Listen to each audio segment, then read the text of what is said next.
ذکر ہے ہجرت سیدنا محمد مصطفیٰ صلی اللہ علیہ وعلی آلہ وسلم۔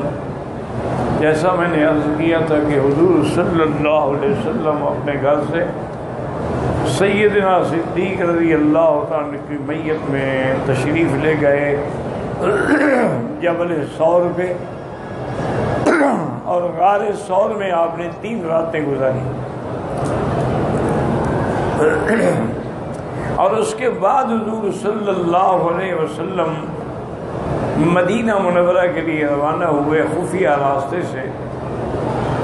اور حضور صلی اللہ علیہ وسلم جب رابغ کے قریب جہاں راستہ مکے کا ملتا تھا وہاں پہنچے، فبکا رسول اللہ صلی اللہ علیہ وسلم، حضور پاک رونے لگے۔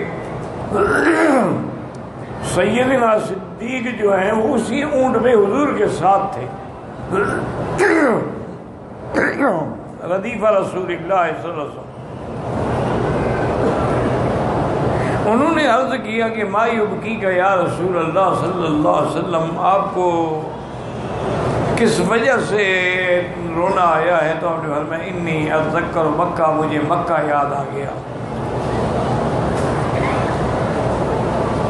تو اللہ تعالیٰ نے اسی سفر میں یہ آیت نازل فرمائی، ان الذی فرض علیک القرآن لرادک الی معاد، جس میں اللہ نے خوشخبری دی کہ میرے بندی ہم آپ کو واپس لائیں گے مکے میں، اور بڑی شان سے لائیں گے۔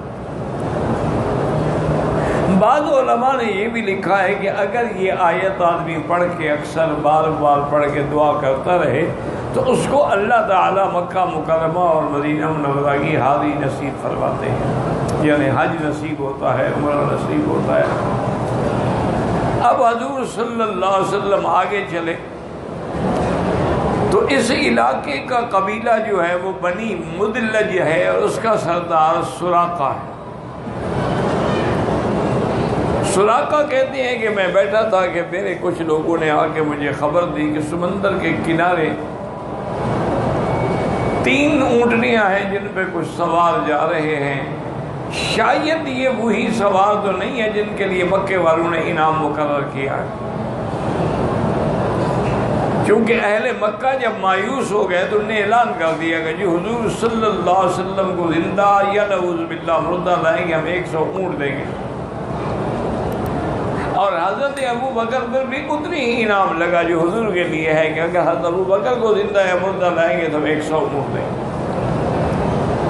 سراقہ فرماتے ہیں کہ میں سمجھ گیا کہ وہی قافلہ ہے، لیکن میں نے ان کو ٹال دیا، نہیں چھوڑو وہ نہیں ہے۔ اور میں نے اپنی کنیز سے کہا کہ ٹیلے کے پیچھے میرا گھوڑا جو ہے لے کے آؤ تاکہ میں خفیہ طریقے سے وہاں جاؤں گا، مجھے جاتا ہوا کوئی نہ دیکھا، میرا سارے نکل پڑیں گے۔ سراقہ کہتے ہیں کہ میں جب آیا تو میری نوکرانی جو ہے وہ میرا گھوڑا لے کے کھڑی تھی۔ یہ لوگ جو تھے نا ہر کام میں فال نکالتے تھے، اور فال ان کی یہ ہوتی تھی کہ تیر بنے ہوئے ہوتے تھے لکڑی کے، اور اس پہ ایک پہ لکھا ہوتا تھا نعم، ایک پہ لکھا ہوتا تھا لا، ایک پہ لکھا ہوتا تھا بینا بینا۔ تو اگر وہ جب پھینکتے، اگر وہ نکل آتا نعم تو مانا ہے کہ تمہارا کام ہو جائے گا، چلو۔ اگر نکل آتا لا کہ نہیں ہوگا تو پھر مانا ہے تمہارا کام نہیں بنے گا۔ اور اگر نکل آتا وہ بینا بینا کہتے ہاں یعنی 50% امید بھی ہے اور نہیں بھی ہے۔ تو سراقہ کہتے ہیں کہ میں نے گھوڑے پہ سوار ہونے سے پہلے اپنی عادت کے مطابق وہ فال نکالی تو فال میرے خلاف نکلی، فال میں یہی نکلا کہ لا نہیں ہوگا۔ لیکن میں نے کہا چھوڑو، ایک خیال ہی ہے نا، اور کیا ہے کہ فال میں حکم تو نہیں ہوتا ہے۔ تو بہرحال میں نے وہ اپنے تیر جو تھے سنبھالے اور گھوڑے پہ سوار ہوا، اور میں شاہ سوار تھا اور میرا گھوڑا بھی مانا ہوا تھا۔ میں نے گھوڑا دوڑایا تو مجھے سامنے نظر آ گئے سوار۔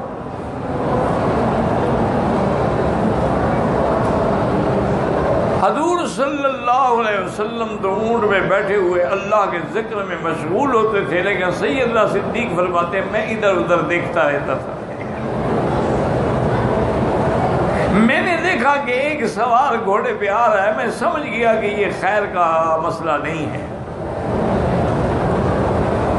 تو میں نے عرض کیا کہ یا رسول اللہ ہمارے تعاقب میں کوئی آ رہا، اور میں کا بیسنین اللہ ثالثہما، ابو بکر کیوں غم کرتے ہو، جن کے ساتھ اللہ ہے ان کا کوئی کیا بگاڑ سکتا ہے؟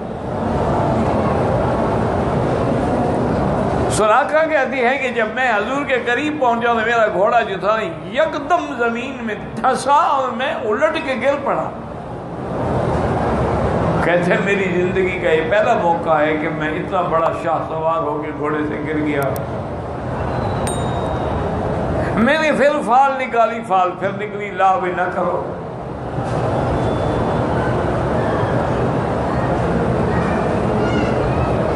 اب اس کے بعد کہتی ہیں کہ میں نے پھر گھوڑے کو تھپکا، خود بھی اٹھا، کپڑے جھاڑے، سوار میں نے پھر گھوڑا دوڑایا، گھوڑا پھر دھس گیا۔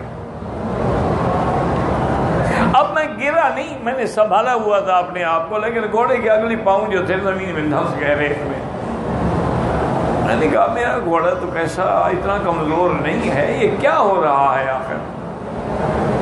میں نے پھر زور سے آواز دی، میں نے کہا جانے والوں ٹھہر جاؤ، میں اب تمہارا دشمن نہیں ہوں۔ حضور نے فرمایا ابو بکر اونٹنی روک دو، آنے دو اس کو۔ حضور پاک بھی اونٹنی سے اترے، اتنی دیر میں سراقہ بھی آیا اور اس نے کہا کہ یا رسول اللہ صلی اللہ علیہ وسلم میں آیا تو آپ کو پکڑنے کے لیے تھا کہ مجھے لالچ تھی کہ 200 اونٹ مل جائے گا،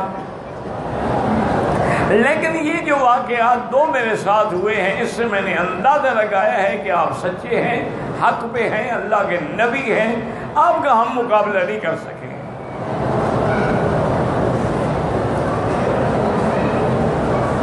تو آپ نے فرمایا اچھا سراقہ جاؤ ٹھیک ہے، لیکن ایک وعدہ کرو، اور ایک وعدہ میں تمہارے ساتھ کرتا ہوں۔ سراقہ نے کہا حضور حکم دے، میں کیا وعدہ کروں؟ فرمایا کہ اب تم اس راستے سے میرے دشمنوں کو روکو گے، نہیں آنے دو گے میری طرف۔ اور کہا اصلا میرا وعدہ ہے، میں اس راستے سے تو آپ مطمئن ہو جائیں، کسی اور راستے سے آپ کا دشمن آئے تو میں نہیں کہہ سکتا، لیکن اس راستے سے کوئی آئے گا تو اب میں جانوں گا، آپ کے دشمن جانے۔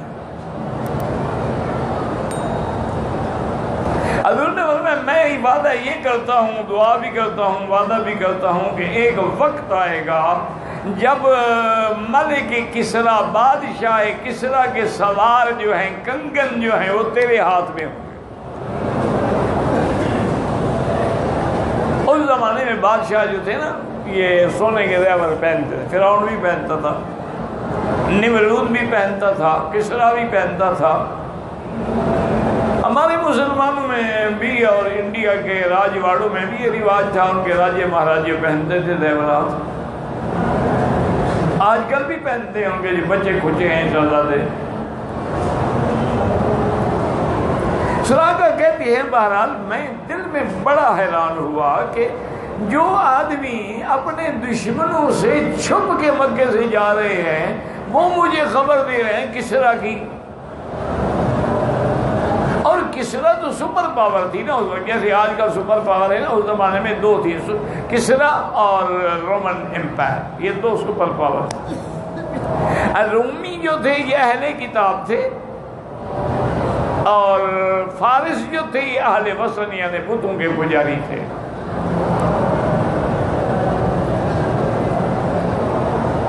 اللہ کی شان دیکھیں، حضور نے فرمایا کہ ابو بکر پیاس محسوس ہو رہی ہے، کوئی نظر دوڑاؤ کہیں کوئی بدو لوگوں کا کوئی خیمہ شیمہ نظر آ جائے۔ تو فرماتے ہیں کہ ایک جھوپڑی اور ایک خیمہ نظر آیا تو ہم نے اونٹوں کے رخ ادھر کر دیے، وہاں آئے تو دیکھا کہ صرف ایک عورت ہے، معبد اس کا نام تھا۔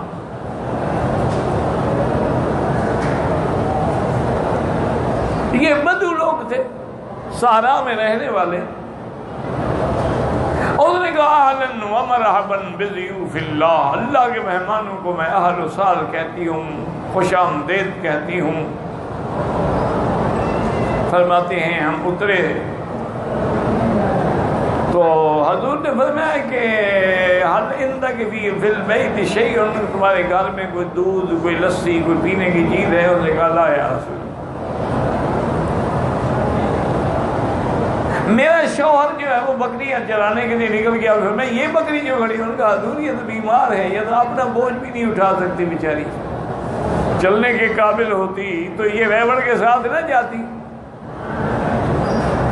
آپ نے فرمایا تم اس بات کو چھوڑو، تمہاری اجازت ہے کہ ہم اس سے دودھ لے لیں؟ پیغمبر ہر بات میں ہمیں سبق دے رہے ہیں کہ بغیر کسی کی اجازت کے کوئی چیز بھی لے سکتے ہیں۔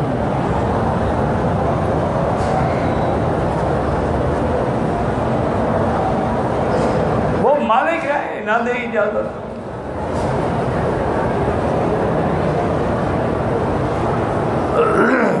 وہ مسکرائی بیچاری بوڑھی جو تھی، انہوں نے کہا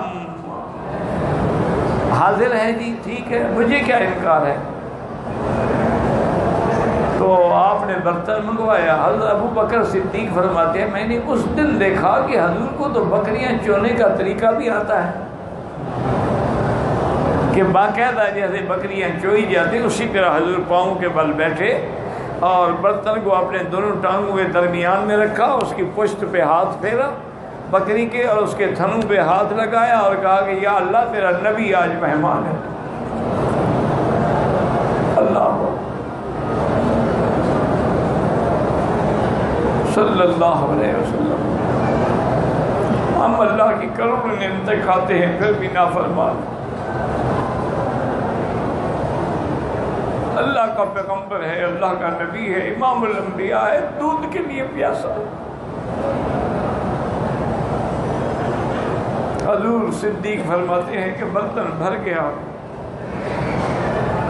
حضور پاک نے بسم اللہ پڑھ کے خود بھی پیا، مجھے بھی پلایا، عامر بن فہرہ کو بھی پلایا اور ریختہ کو بھی پلایا، اور پھر دوبارہ آپ نے بکری کے تھن کو ہاتھ لگایا، وہ پھر بھر گئے، پھر برتن بھر گیا، فرمایا کہ اس بوڑھی کو دے دو جس کا خیمہ۔ حضرت صدیق فرماتے ہیں میں حیران ہوا کہ جو بکری کھڑی بھی ہو سکتی ایسے کھڑی ہے اور اس کے نت ایسے ہیں جیسے کہ دریا بن گئے۔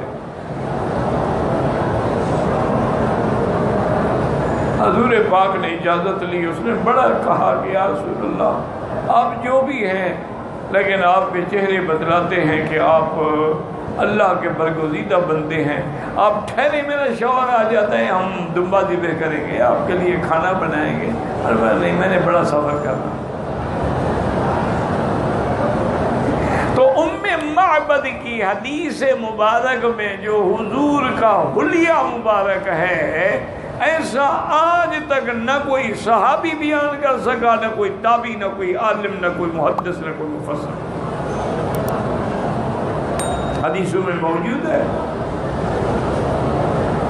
ام معبد کے بجا شوہر جب آیا تو فضا بدلی لگی۔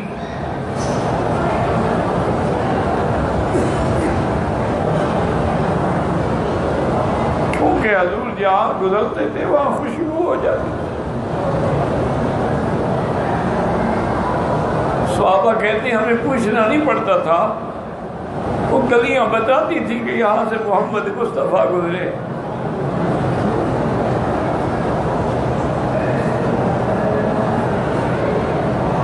اللہ اکبر۔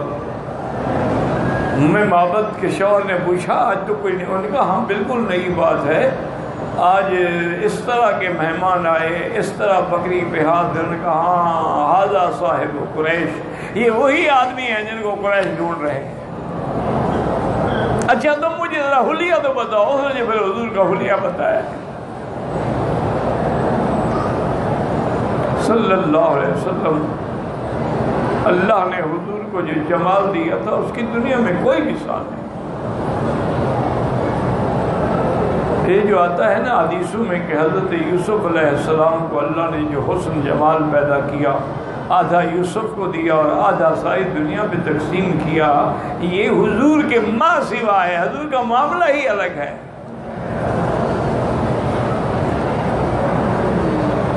حضور کے جمال کا تو کیا عظیم بات کی تھی حسان نے کہ وَأَحْسَنُ مِنْكَ لَمْ تَرَ قَطُّ عَيْنٌ، آقا تم سے زیادہ خوبصورت میری آنکھوں نے آج تک نہیں دیکھا۔ وَأَجْمَلُ مِنْكَ لَمْ تَلِدِ النِّسَاءُ، حضور آپ جیسا بچہ کسی ماں نے جینا ہی نہیں ہے۔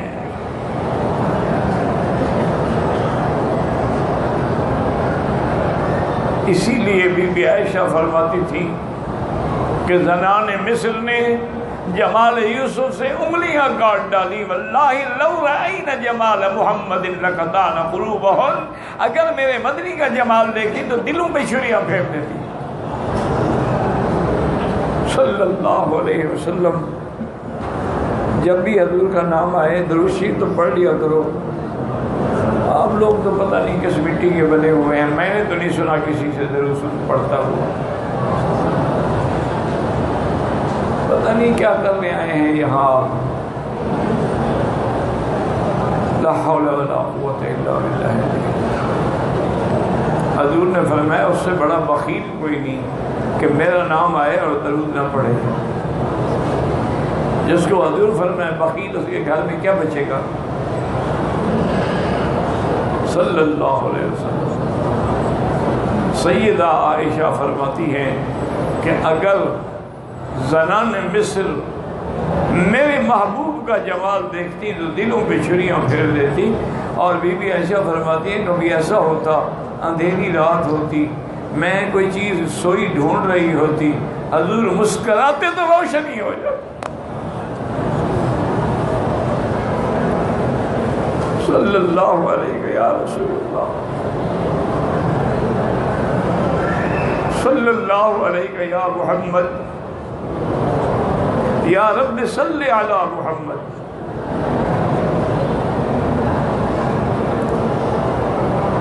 حضور صلی اللہ علیہ وسلم آگے چلے۔ اچھا اللہ کی شان ہے، یاد رکھیں کہ ام معبد ہے، اس کا شوہر جو ہے مدینے آگے پھر مسلمان ہوتا ہے۔ حضور آگے چلے تو حضرت زبیر قافلہ تجارتی لے کر آ رہے تھے۔ اللہ نے اپنے نبی کا اہتمام تو کرنا تھا نا۔ حضرت زبیر جب آئے تو انہوں نے حضور صلی اللہ علیہ وسلم کو بھی اور حضرت ابوبکر کو بھی ایک سفید جوڑا پیش کیا۔ صحابہ کہتے ہیں ایسا خوبصورت جوڑا ہم نے زندگی میں نہیں دیکھا۔ اور اس سے آگے چلے تھے کچھ قبیلے کے لوگ تھے جو آگے مسلمان ہوئے، اور یہ یعنی ابھی مدینے نہیں پہنچے ماشاءاللہ تو سینکڑوں کی تعداد ہو گئی، اور عبداللہ بن زبیر آگے آگے پرچم اٹھا کے چل رہے، اکیلا چلا تھا جانب منزل مگر لوگ یوں ملتے گئے اور کارواں بنتا گیا۔ میرا نبی پہلا تو یتیم ہوئے تھے نا، لم یجد کا یتیمن فآوا، اور پھر اس در یتیم کے پیچھے ساری دنیا کی کائنات بھی ہے، مخلوق بھی ہے، انبیاء بھی ہیں۔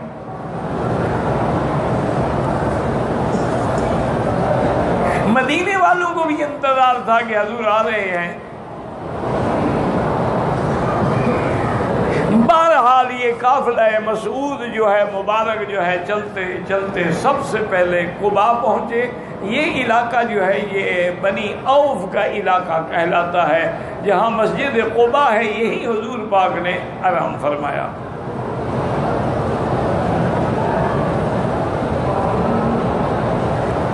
اس سے پہلے تو یہ حدیث نہیں ہے نا، مانا ہے کہ حضور کے وہاں نمازیں پڑھنے سے، قدم فرمانے سے اللہ نے جیسے مسجد الحرام کو بھی رنگ دیا ہے، مسجد اقصی کو بھی رنگ دیا ہے، مسجد نبوی کو بھی رنگ دیا، مسجد قباء کو بھی رنگ دیا کہ آپ مدینے سے چلے آگے 2 رکعت پڑھیں اور پورے عمرے کا ثواب لے جائیں۔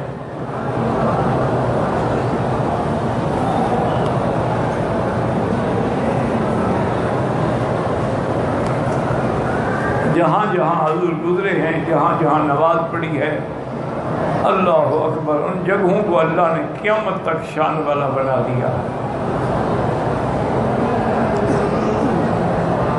اسی میں وہ بڑے بڑے واقعات پیش آئے۔ حضرت سلمان آئے، پھر حضور پاک نے چند دنوں کے قیام کے بعد اب مدینہ جانے کے لیے تیاری کی، اور پہلا جمعہ جو ہے حضور نے اسی بنی عوف کی مسجد میں پڑھایا۔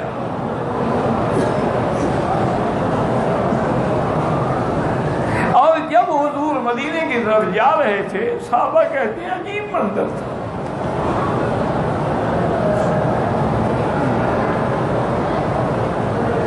خبا سے مدینہ 3 میل کے فاصلے پہ ہے۔ صحابہ کہتے ہیں 3 میل تک دونوں طرف اللہ کی مخلوق ہے،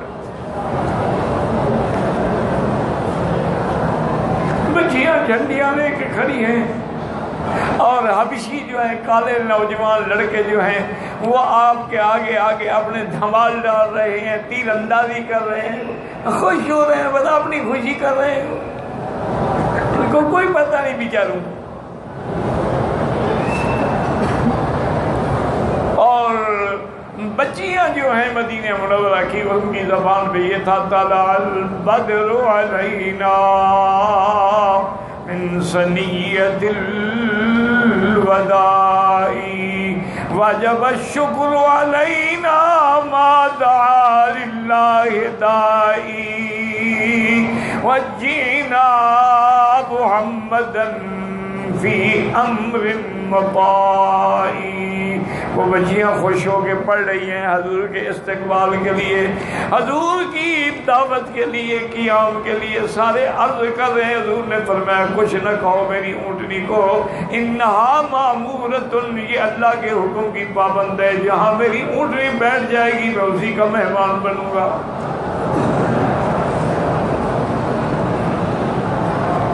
بنو نجار جو تھے نا مدینہ منورہ میں، حضور کے ننیال ہیں، حضور کی والدہ انہی سے تھی، اور بنو نجار کی بچیاں سڑک پہ کھڑی ہیں اور کہتی ہیں حبذا نحن من بنی النجاری،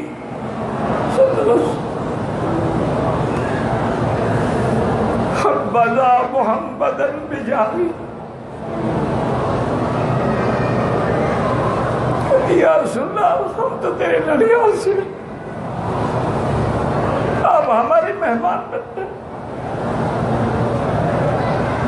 لیکن اللہ کا نبی اللہ کے حکم کا پابند ہے۔ اب یہاں مسجد نبوی ہے نا، یہی آگے حضور کی اونٹنی بیٹھی، اور اسی وقت حضور نے ارادہ فرما دیا کہ میں یہاں مسجد تعمیر کا، اونٹنی پھر کھڑی ہو گئی۔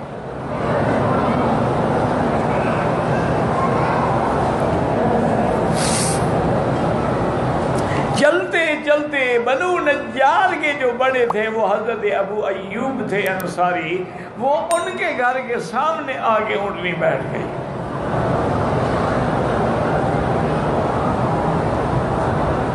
ان کا 2 منزلہ گھر تھا،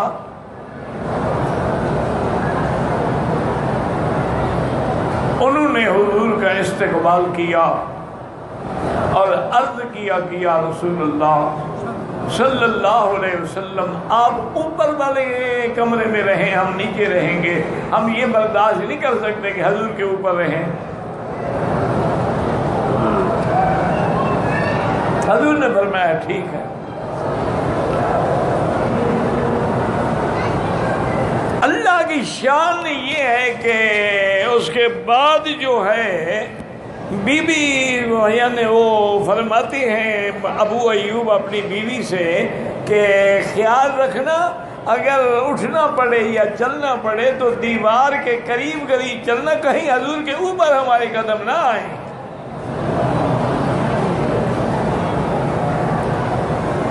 سرکار دو عالم نے بھی محسوس فرما لیا۔ دوسرے دن آپ نے فرمایا ابو ایوب میں نیچے ٹھہرتا ہوں، لوگ ملنے کے لیے آتے ہیں، مجھے بار بار اترنا پڑتا ہے، تکلیف ہوتی ہے، مجھے نیچے ہی رہنے دیں۔ اور پھر حضور نے پتہ کیا کہ یہ جگہ کس کی ہے، انہوں نے کہا کہ جی 2 یتیم لڑکے ہیں، سہل اور سہیل، یہ جگہ ان کی، آپ نے فرمایا ان کو بلاؤ۔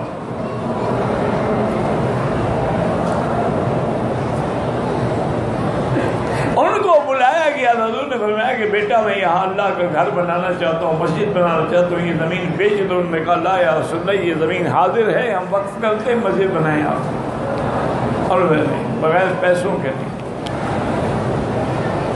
تو وہ زمین خریدی حضور نے اور مسجد نبوی کی بنیاد رکھی۔ اب مدینہ منورہ میں آنے کے بعد تو پھر صحابہ ٹوٹ پڑے، جو کہیں تھا وہ آتا گیا آتا گیا آتا گیا، مدینہ محمد مصطفیٰ کا مرکز و مستقر بنتا گیا۔ اس لیے اللہ فرماتے ہیں میرا مدنی فَإِذْ يَمْكُرُ بِكَ الَّذِينَ كَفَرُوا، جب کافر مکر ہوتا ہے خفیہ تجویز، خفیہ تدبیر کرنا، اس کو کہتے ہیں مکر۔ وَإِذْ يَمْكُرُ بِكَ الَّذِينَ كَفَرُوا لِيُثْبِتُوكَ، آپ کو قید کر دیں، او يَقْتُلُوكَ یا قتل کر دیں، او يُخْرِجُوكَ یا مدینے سے نکال لیں۔ اللہ نے فرمایا میرا محبوب یہ نہیں جانتے، یمکرون، یہ تدبیریں کر رہے ہیں، وَيَمْكُرُ اللَّهُ، اللہ بھی تدبیر فرما رہے ہیں، وَاللَّهُ خَيْرُ الْمَاكِرِينَ، اللہ سب سے بہتر تدبیر کرنے والے ہیں۔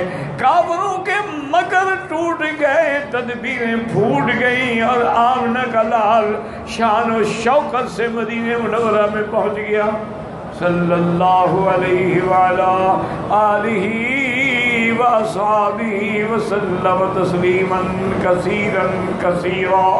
اگر اللہ مدینے کی حاضری نصیب فرمائے، بڑے ادب سے چلا کریں۔ علماء نے لکھا ہے کہ پاؤں زمین پہ مار کے نہ چلیں، خاشعا متواضعا، بڑے خشوع سے تواضع سے چلا کریں، اور مسجد نبوی میں جہاں بیٹھیں درود پڑھا کریں۔ صرف سامنے جب آئیں مواجہ شریف میں تو وہاں صلاۃ و سلام صیغہ خطاب کے ساتھ اجازت ہے، ورنہ آپ جہاں بھی ہیں وہاں سے صرف درود شریف پڑھیں گے تو یہ وہ مقام ہے۔